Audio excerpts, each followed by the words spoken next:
Hello students, आज हम हिंदी में व्याकरण की चर्चा करने जा रहे हैं।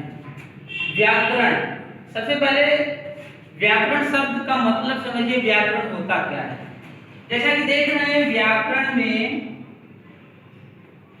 वी धन आ धन करण,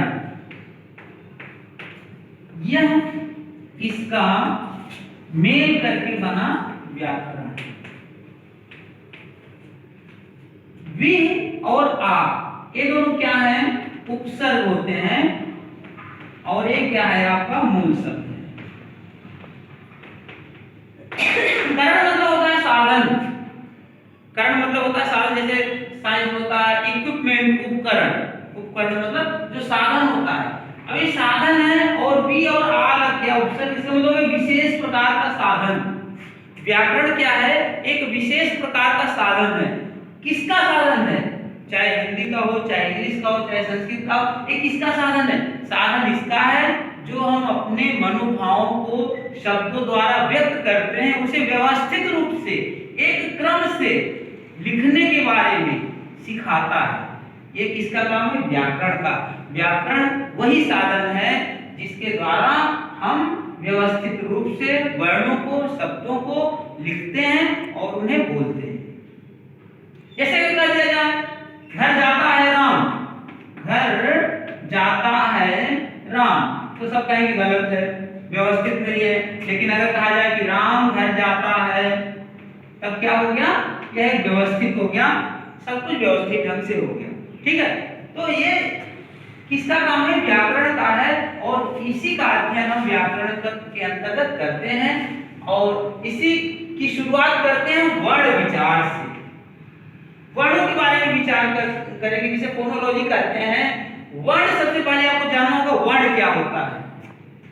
कहने के लिए कि वर्ण हम पढ़ रहे हैं, वर्ण क्या होता है? वर्ण मतलब होता है व्याकरण में अक्षर, और ये अक्षर जो होते हैं एक चिन्ह होते हैं। किसके चिन्ह होते हैं? जैसे गणितीय चिन्ह होते हैं, गुणा का ये निशान हुआ, धन का ये निशान हुआ, वैसे ये चिन्ह होते हैं ध्वनि चिन्ह होते हैं।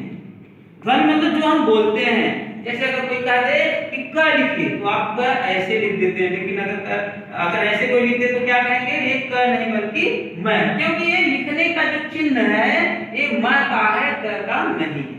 ठीक उसी प्रकार से लिखने का चिन्ह, जैसे गुणे का ये है गणित में, प्लस का ये है, उसी प्रकार से ये है, ये क्या है? ध्वनि चिन्ह होते हैं।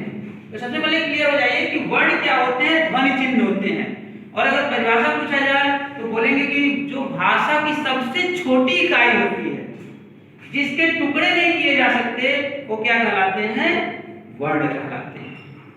अब इस वर्ण के बारे में आगे अध्ययन करते हैं वर्णमाला। जैसे देख रहे हैं, वर्णमाला में दो शब्द है, वर्ण धन माला। माला, माला तो देखे होंगे, फूलों की माला होती है और बहुत सारी मालाएं होती हैं, लेकिन ये वर्णों की माला है। माला कैसी होती है? व्यवस्थित होती है, देखने में अच्छा लगे, वही माला माला कहलाती है। तो ये वर्णों की माला जो होती है वह व्यवस्थित रूप से क्रम के अनुसार लिखी रहती है, वो क्या होती है? हिंदी वर्णमाला कहलाती है। और यह जो आप वर्णमाला में पढ़े हैं, ये वर्णमाला के जो वर्ण हैं उसके टू पार्ट हैं, दो भाग हैं, एक स्वर है, दूसरा व्यंजन है। ऐसे कह सकते हैं कि वर्ण के दो पार्ट, एक स्वर, दूसरा व्यंजन, और तीसरा होता है अयोगवाद। अयोगवाद, जिसके बारे में आगे आपको जानकारी दी जाएगी, अभी आपके लेवल में इतना नहीं। तो स्वर और व्यंजन। स्वर क्या होता है? सबसे पहले जानने की जरूरत है, स्वर होता क्या है।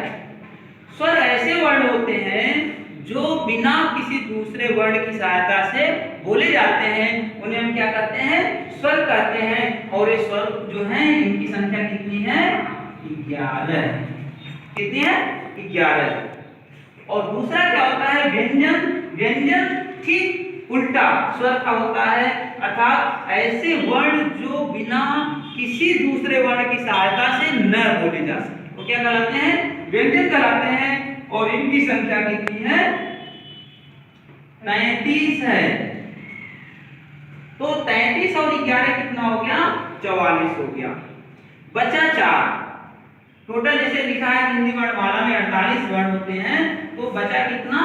4। ये 4 वर्ण क्या है? संयुक्ताक्षर या संयुक्त वर्ण होते हैं, या संयुक्त वर्ण, संयुक्ताक्षर या संयुक्त वर्ण। अब ये जो चारों वर्ण है इन्हें संयुक्त वर्ण क्या क्यों कहते हैं, इसके बारे में थोड़ी सी हम आपको जानकारी देना चाहेंगे। जैसा कि मालूम है कि संयुक्त वर्ण भी, संयुक्त जो शब्द है यह विशेष तौर पे बना है समधन युक्त से। समधन युक्त मतलब जुड़ा हुआ, सम मतलब समान रूप से, समान रूप से जुड़ा हुआ। जुड़ा हुआ क्या है? जो 4 वर्ण आपके हैं क्षत्रिय, त्र, ज्ञ और स्त्र, ये अपने आप में कई वर्णों से मिले हैं। कई वर्णों से मिलने का मतलब ये जो क्षत्रिय बना है आपका, क्षत्रिय बना है क धन स धन अ, ये 3 वर्णों से मिलकर के बना है क्षत्रिय। इस नाते इनकी गणना में स्वर में करते हैं, व्यंजन में करते हैं। क्यों नहीं करते हैं? क्योंकि क ऑलरेडी आप पढ़ चुके हैं व्यंजन में, स भी आ गया है और अ स्वर में आ गया। अब एक ही वर्ण को कितनी बार अप्लाई होगा? एक ही बार अप्लाई होगा, काउंटिंग एक ही जगह होगा। इस नाते इन्हें क्षत्रिय, त्र, ज्ञ और स्त्र को संयुक्त वर्ण नाम दे दिया गया, संयुक्त वर्ण हम कहते हैं। और आगे जो आप पढ़ेंगे उसमें जैसे बोलने की माध्यम जो होता है, प्रकार, किस प्रकार से हम अपने वर्णों को व्यक्त करेंगे, भाषाओं को व्यक्त करेंगे, तरह तरह के माध्यम है। अगले वीडियो में इसको हम अपडेट करेंगे। तब तक आप इसे देखिए, समझिए, और अगर आपको अच्छा लगा हो मेरे चैनल को सब्सक्राइब करना मत भूलिए। बहुत बहुत धन्यवाद।